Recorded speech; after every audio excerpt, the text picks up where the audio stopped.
Hi my dear viewers. Perspective ఎడ్యుకేషన్లో విద్యా ధ్యేయాలు ప్రాకార్యాలు second unit తత్వశాస్త్రం.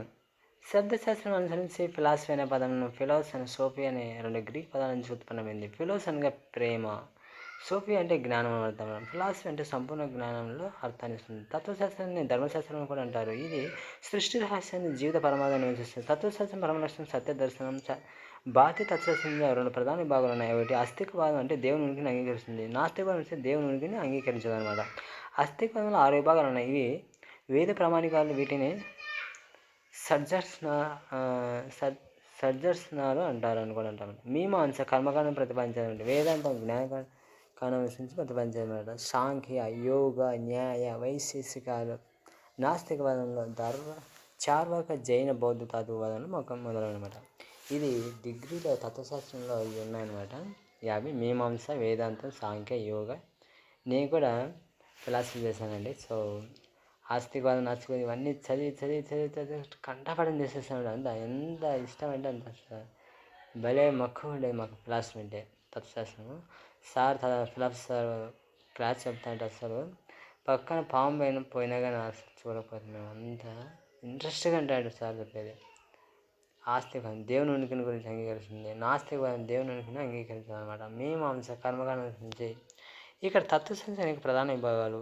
తత్వశాస్త్రం ప్రధాన శాఖలు 9 ఉన్నాయన్నమాట. అవి ఆదిక భౌతిక శాస్త్రం, జ్ఞాన మీమాంస, నీతి శాస్త్రం, ఆధ్యాత్మిక తత్వశాస్త్రం, తర్కశాస్త్రం, సౌందర్య శాస్త్రం, విలువల శాస్త్రం, రాజనీతి శాస్త్రం, మనసు శాస్త్రం. ఇక్కడ విద్యా తత్వ మూలాధార సంబంధించి తెలుసుకున్నాం.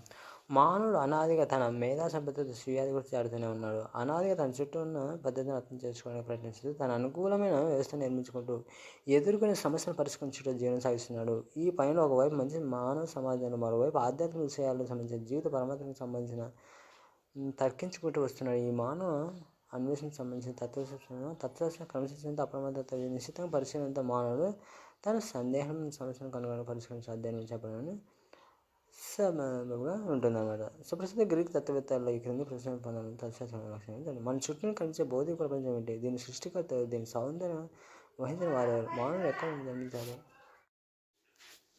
మానవుడు అనాదిగా మేధశక్తి స్వీయాధిపతి చాటుతూనే ఉన్నాడు. అనాదిగా తన చుట్టూ ఉన్న పద్ధతిని అర్థం చేసుకోవడానికి ప్రయత్నిస్తూ అనుకూలమైన వ్యవస్థను నిర్మించుకుంటూ ఎదురే సమస్యలను పరిష్కరించుకుంటూ జీవనం సాగిస్తున్నాడు. మన చుట్టూ కనిపించే భౌతిక ప్రపంచం ఏంటి? దీని సృష్టికర్త ఎవరు? దీన్ని వహించిన వారెవరు? మానవుడు ఎక్కడి నుండి జన్మించాడు? ఈ విధంగా జీవనం వల్ల కలిగే జ్ఞాన ప్రయోజనం ఏంటి? మృత్యువాత తర్వాత మానవుడు ఎక్కడ వెళ్తున్నాడు? మళ్ళీ జన్మ అంటూ ఉంటుంది.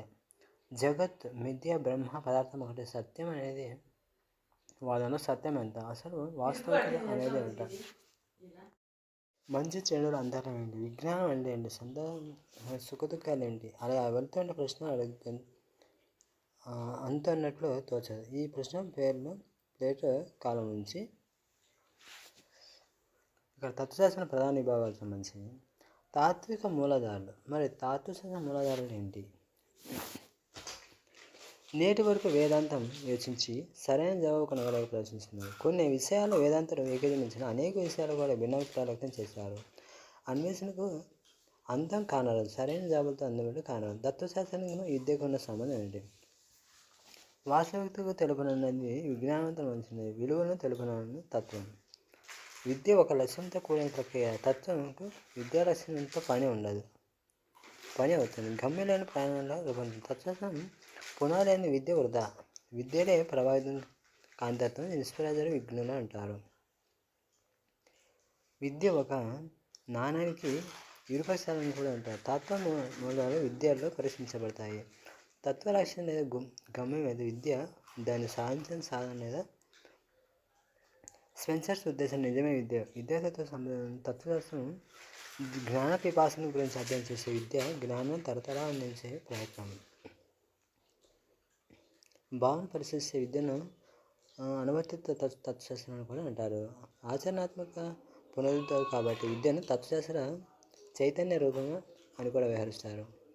రసఫల అభిప్రాయంలో విద్య అంతిమ లక్ష్యాన్ని నిర్ధారించే ప్రయత్నించేది తత్వం. కాబట్టి విద్యను తత్వశాస్త్రం రెండు పరస్పరంలో విడదీయలేని సంబంధాలు ఉన్నట్టు అంశాలను భావించవచ్చు. విద్య తత్వశాస్త్ర యొక్క లక్షణాలు. తత్వశాస్త్రం ఒక జీవన విధానం. తత్వశాస్త్రం అన్ని కళలకు, విజ్ఞాన శాస్త్రాలకు మాతృమూర్తి. తత్వశాస్త్రం గతిశీల జీవనశక్తి. తత్వశాస్త్రం అతి పురాతనమైన అసలైన అభ్యాసానికి విషయం. తత్వశాస్త్రం అతి సత్యం వాస్తవికతను అన్వేషిస్తుంది. తత్వశాస్త్రం పరిశోధనకు పద్ధతిని అనుసరిస్తుంది. తత్వశాస్త్రం తార్కికమైనది అని అన్ని విద్యలకు సంబంధించినది.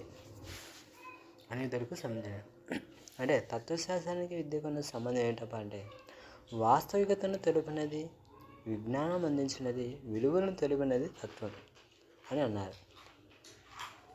తత్వ విద్యకు ప్రభావితం చేసే కారణాలు. అభ్యాసుడు అతను జీవన విధానాన్ని, అతని చర్యను, మానసిక భావాలను, సమస్యను అవగాహనతో తత్వం సహాయకారి. బోధించడానికి అతని నమ్మకాలు, వాద ప్రతివాదాలు, బోధనా భావ ప్రక్రియలు తీసుకోవడంలో తత్వశాస్త్రం సహాయకారి. జీవితంలో ఎదురయ్యే 10 సమస్యలకు సంబంధించి విద్యా విషయంలో బోధన విద్యను ఎట్లా అనేది నిర్ణయించడంలో తత్వశాస్త్రం సహాయకారి. తాత్విక దృక్పథం లేకుండా వ్యక్తిలో తత్వం అనేది శూన్యమైన జీవితం ఒక ఎడారిలాగా మారుతుంది. తత్వం వ్యక్తుల విచక్షణ నమ్మకాలను కలిగిస్తుంది. తత్వం జీవిత విధానాన్ని నిర్ణయిస్తుంది. విద్య దాని వ్యక్తిని తయారు చేస్తుంది. తత్వవేత్తలందరూ విద్యావేత్తలే. Socrates, Plato, Aristotle, Comenius, Locke, Rousseau, Froebel, Dewey, Augustine, Badeshwara Swami, Dayananda Saraswati, Swami Vivekananda, రవీంద్రులు, మహాత్మా గాంధీ, రాధాకృష్ణ వంటి వారందరూ కూడా విద్యావేత్తలే. తత్వశాస్త్రం విద్యా యొక్క లక్షణాలు. విద్యా లక్షణం తత్వవేత్తలను ఆదర్శించిన లక్ష్యాలైన విద్యా విధానం సరిగ్గా రూపొందించిన ఎథెన్స్లోనే విద్యా విన్న సంస్కృతి అభివృద్ధి కాంప్లెక్స్ విద్యావిధానం స్ఫూర్తవుతుంది. సైనికులు తయారు చేసే లక్ష్యం లేదు. విద్యా లక్ష్యాలు దేశ ఆర్థిక, సామాజిక, రాజకీయ పరిస్థితులకు అనుగుణంగా రూపొందించాయి. రష్యా, చైనా, రోమన్ల మనం చూడవచ్చు. తత్వశాస్త్రం విద్యా ప్రణాళిక అనుకున్న లక్ష్యం సాధించడానికి రూపొందింది. అయితే విలువలు చోటు చేసుకుంటాయి. విలువలు మాతృత్వ తత్వ విద్యా ప్రణాళిక రూపొందించిన అనేక అభిప్రాయాలు తెలిపారు. స్పెన్సర్, వేదాంతి ఆత్మరక్షణ దానికి అవసరమైన పరిజ్ఞానం రూపొందించడానికి విద్యా ప్రణాళికలో ప్రధాన స్థానం కల్పించనున్నారు. భావవాదులు వర్తమాన భవిష్యత్తు అవసరాలను స్మరించి నైతిక విలువ విద్యా ప్రణాళిక ప్రాధాన్యతను ఇచ్చారు. వ్యవహారిక సత్తాలను లౌకిక ప్రజలు విద్యా ప్రణాళిక ప్రాధాన్యత ఇవ్వాలని అన్నారు. ఇది విభిన్న వాదన యొక్క వాదన. తత్వశాస్త్రం తత్వశాస్త్రం విద్యా లక్ష్యాలు. తత్వశాస్త్రం విద్య ప్రణాళిక ఏంటి అంటే తత్వశాస్త్రం విద్యా లక్ష్యాలు ఏంటి, తత్వశాస్త్రం విద్య యొక్క ప్రణాళిక ఏంటి. తత్వశాస్త్రం విద్యా ప్రణాళిక ప్రభావితం చేస్తున్నాయి. రస్క్ అభిప్రాయంలో విద్యా ప్రణాళిక రచనలో కానీ మరెక్కడ తత్వశాస్త్రం ప్రభావితం కనబడదు అంటారు. ఆదర్శవాదులు భౌతిక విషయాన్ని అందించి విద్యా ప్రణాళికలు ప్రాధాన్యత ఇవ్వడానికి ప్రకృతి అనే పుస్తకం అధ్యయనం చేయాలని ప్రకృతివాదులు అంటారు. వ్యవహారిక సత్తావాద ప్రయోజనం గీటు రాయి విద్యా ప్రణాళిక రూపొందాలని అన్నారు. తత్వశాస్త్రం పాఠ్యపుస్తకం విద్యా ప్రణాళిక అనుసరించి పాఠ్య ప్రణాళిక రూపొందడంలో పాఠ్య ప్రణాళిక ప్రతిపాదించిన అధ్యయనంలో కొన్ని లక్ష్యాలు, ఆశయాల, ఉద్దేశాలు తెలిపినాయి. పాఠ్యపుస్తకాన్ని వీటిని అనుసరించి రూపొందుతాయి. తాత్విక కొందరు పాఠ్యపుస్తకాన్ని మరి అంత ప్రాధాన్యత ఇవ్వరాదనే విద్యా చర్యల ద్వారానే అనుభవాలు గణించే విధంగా జరగాలని అంటారు. పాఠ్యపుస్తకాల తయారీలో భిన్న అభిప్రాయాన్ని చేశారు. అదే బత్తాయి రేఖపడిన పాఠ్యపుస్తకం చోటు ఉండాలని ప్రకృతివాదులు అంటారు. విషయాత్మక, తార్కిక, వర్షకరణ ప్రయాణం ఉండాలని వాటి పుస్తకాలకి ఎలాంటి భంగం కలగలేదు. తత్వశాస్త్రం బోధనా పద్ధతులు ఈ తాత్విక గడువుకు సంబంధించిన ప్రాధాన్యతపై ఆధారపడి ఆదర్శవాదులు ఉపాధ్యాయులను ప్రాధాన్యత ఇచ్చారు. అతడు విద్యా బోధనలో సర్వసిద్ధ సంపన్నులు, జోక్యం ఎల్లప్పుడూ కలిగించుకోడు. వీరు బోధనలో ఉపన్యాసం, చర్చ, బట్టి అభ్యసనం అలాంటి పద్ధతులను బలపరుస్తారు. ప్రకృతివాదులు శిశు కేంద్ర విద్యను ప్రాధాన్యత ఇస్తారు. వీరు వర్తమాన స్వారంలో ముఖ్యమైన అభ్యసించడం, వీరి అభ్యసనం వ్యవహారసత్వం నుంచి ప్రాజెక్టు సంస్కరణ సంబంధించిన పద్ధతి ప్రోత్సహిస్తారు. తాత్విక దృక్పథం ఆధారంగా బోధనా పద్ధతులను రూపొందుతాయి. తత్వశాస్త్రం యొక్క ప్రవేశించిన విద్యార్థి క్రమశిక్షణ కూడా పాఠ్యపుస్తకాల తత్వశాస్త్రం ఆధారంగా ఏర్పడుతుంది.